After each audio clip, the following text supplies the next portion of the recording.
I want to start this out differently because I don't think what I'm saying is fake in the way people usually mean it. It feels more like armor. I've spent a long time actually trying to figure out who I am. Not polishing it, not presenting it, just sitting with the uncomfortable parts long enough for something real to take shape. After doing this for a while, I started noticing something out in the world. You see people wrapped up in confidence that feels rehearsed, in a style that appears borrowed, in ideas that sound certain but don't feel digested. Not because they're lying, but because they're still searching. I was talking with my brother about this recently, and how often we see signaling in public spaces. Expensive clothes, loud aesthetics, repeated opinions, the kind of confidence that arrives fully formed without the scars that usually come from earning it. And it doesn't make me angry. It makes me wonder how many people feel like they need to arrive as someone before they're allowed to become anyone. Because I know what it feels like to feel incomplete. And I know how tempting it is to fill that shape with someone else's model. This isn't a call out. It's a recognition. It's an invitation to slow down long enough to ask questions we don't often ask. What would happen if we stopped trying to look like ourselves and just started actually finding ourselves? When I see someone wrapped in a uniform, whether that's clothing, confidence, or borrowed ideas, the first thing that crosses my mind isn't criticism, it's curiosity. I wonder who they are underneath it, who they might be without the armor, who they could become if they weren't holding themselves in place with someone else's shape. And I notice something else too. I get guarded. Not defensive, just careful.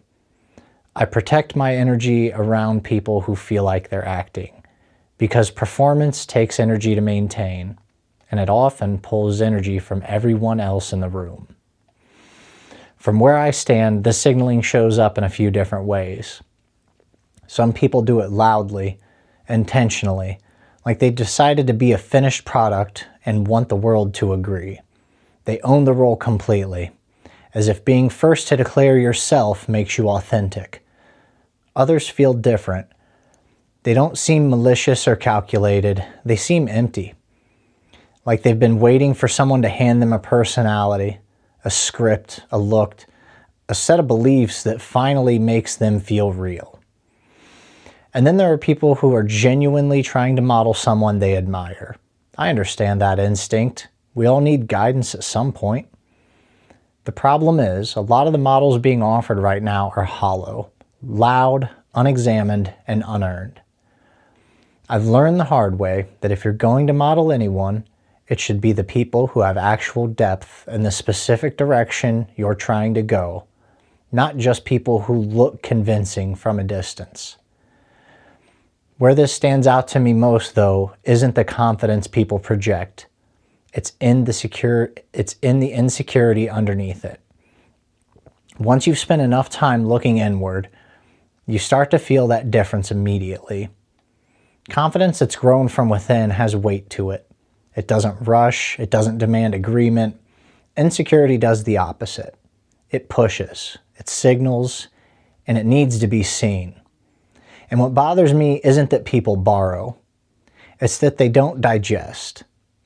They take ideas, aesthetics, and even entire identities and wear them without letting those things pass through their own experience.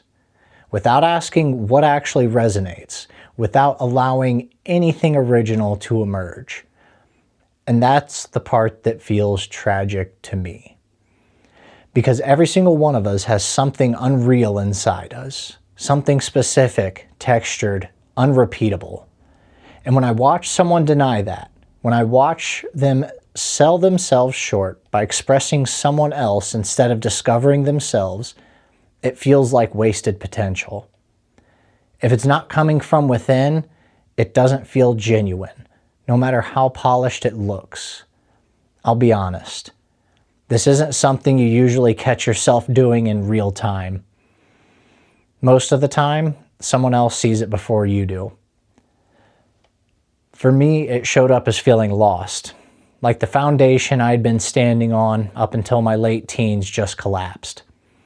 Everything I thought I knew about who I was stopped working, and I had to rebuild from scratch.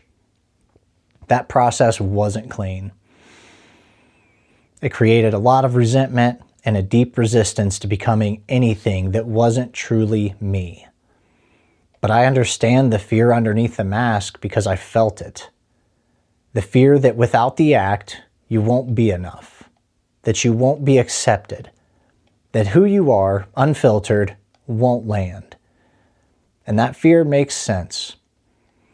We are the center of our own universe, but we are not the center of everyone else's. Coming to terms with that is one of the hardest internal shifts a person can make. Because the truth is, good people will see you and love you for who you are. But it's incredibly easy to convince yourself that they won't. And just to be clear, I'm not saying we never wear roles. Sometimes we have to. Teams, environments, responsibilities, they ask something of us. The difference is whether the role replaces you or whether you bring yourself into it. You can move with a collective, you can support a shared direction, and still allow your own voice to flavor how you show up. Performance becomes a problem when it erases the person. The thing about a mask is that it doesn't fail the same way for everyone. For some people, it actually works, at least for a while. It helps them succeed. It helps them get the job, the status, the recognition, the life they thought they were signaling toward. And then something strange happens. They arrive. They get the things they wanted. And that's when the hollowness shows up. That realization can be crushing. Because now there's nothing left to chase, nothing left to blame. Just quiet awareness that the thing you built your identity around didn't actually fill you. For me, it didn't even wait that long. Masked or unmasked, I felt the absence either way. Even when I played the role, I knew something was missing. And over time, that led me into behaviors and patterns I didn't want to integrate into who I was becoming. I can't even clearly separate whether the fracture was internal or external. It just felt like a long, drawn-out reckoning. A decade-long existential pressure in my 20s that refused to let me settle. And I want to be careful here because not all performance is bad. Sometimes performance is necessary. If you have no frame of reference, no experience, no mentor, you model what you can. You borrow structure just to stand upright. The problem is discernment. When we're young, it's incredibly difficult to know which traits are worth keeping and which ones are just noise, which habits are scaffolding and which ones are cages. Over time, if the performance never evolves, it becomes exhausting, and maintaining it takes more and more energy until eventually the person inside gets buried underneath the role. And when it finally breaks, and it always breaks, you don't just lose the mask. You're often left standing at the age you first put it on. That's devastating. It shows up in relationships too. The people closest to you, family, people who actually care, tend to understand, or at least try to. And if they're worth anything, they'll give you space to figure yourself out. You might lose friends, you might gain new ones. And if the relationships that fall away were only held together by the performance, that tells you something important about what they were built on. Good relationships don't require you to stay frozen. They adapt as you grow. Sometimes they even help you find your own way. What I've never really seen, though, is someone being confronted about their mask and calmly agreeing. That realization almost always has to come from within.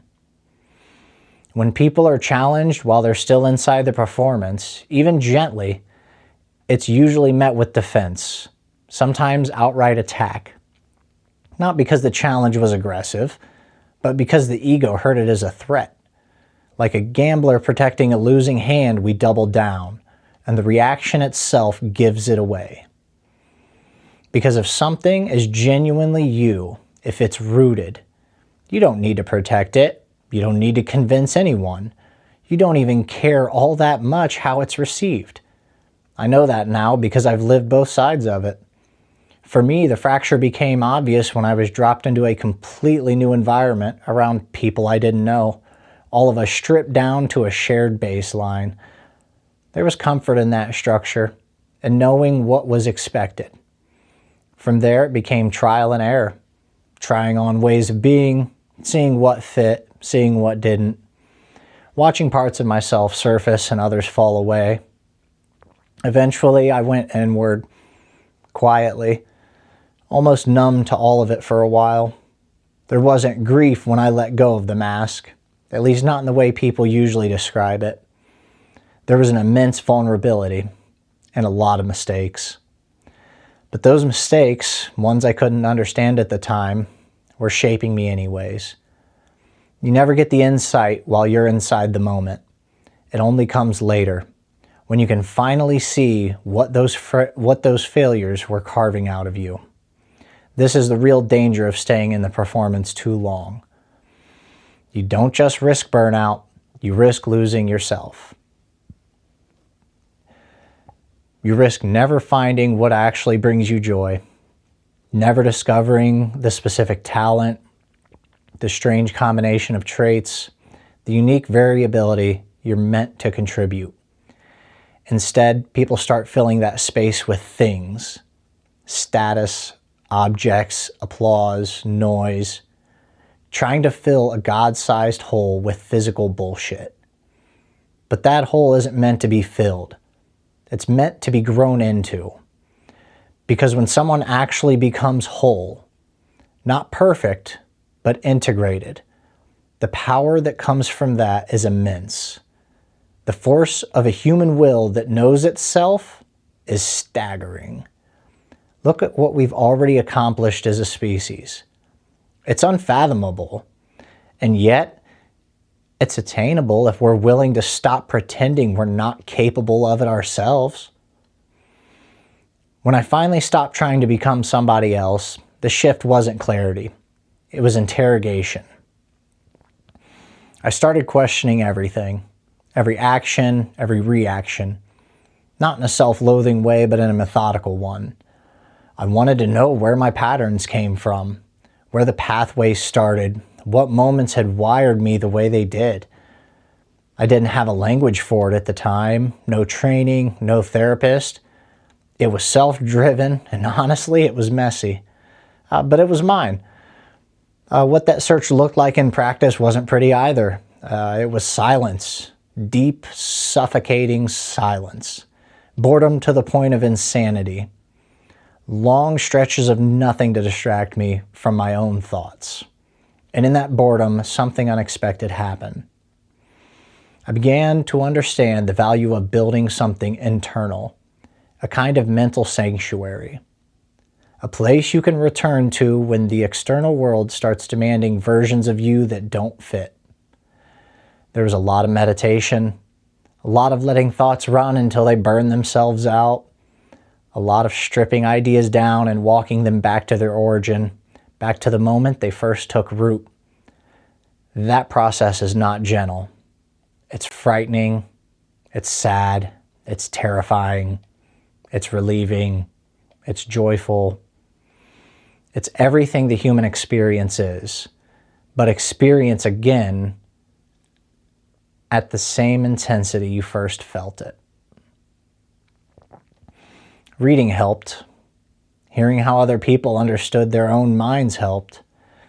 When you don't yet know how to interpret yourself, borrowing perspective, not identity, but a lens, can be incredibly grounding. What I didn't learn how to do, though, was tolerate incompleteness. I was at war with myself. There was no part of me willing to settle for something that felt wrong. And every time I sensed misalignment, I went back down the rabbit hole again, over and over and over. It wasn't efficient, it wasn't peaceful, but it was honest. As time passed, something shifted in how I related to other people. I started gravitating towards those who were on similar paths, some ahead of me, some beside me. I also became more aware of who hadn't started yet and who was still early in the process. Not with judgment, just recognition. I began to understand my position in the world relative to others, and instead of copying people wholesale, I started modeling selectively, pulling what actually supported my movement forward. Progress was never linear.